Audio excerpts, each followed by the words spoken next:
Raya Bakar.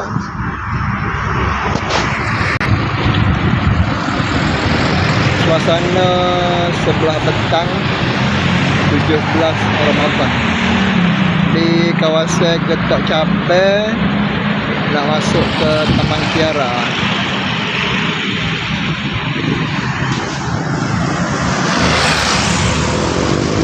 Orang ramai mengerumun gerai untuk membeli makanan yang sudah siap.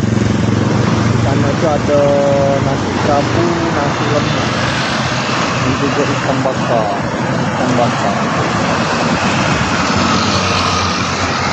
Trafik di jalanan pun nampak agak lebat sikit, agak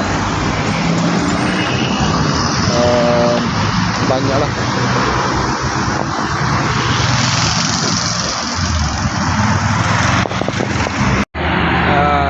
Ini kita duit beli, tengok suasana kata.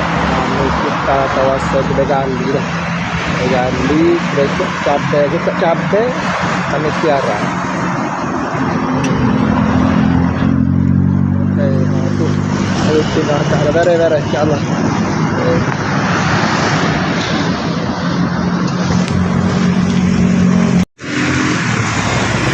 Ada juga di antara gerai yang memang mereka membuat persiapan untuk juadah malam, seperti colek,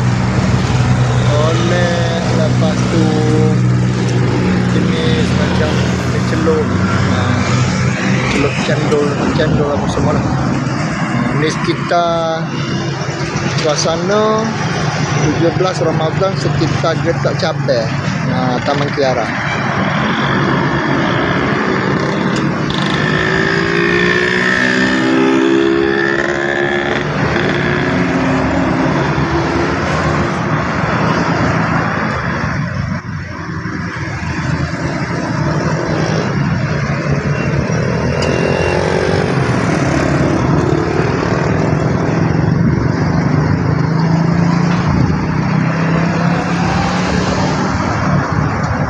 Jalan rayanya agak sibuk dengan kenderaan.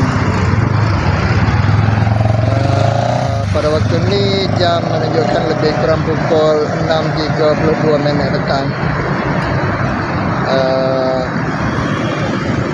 Boleh dikatakan kebanyakan yang keluar adalah untuk nak membeli makanan yang telah siap diproses. Kita sorot sekali lagi ke sebelah sana.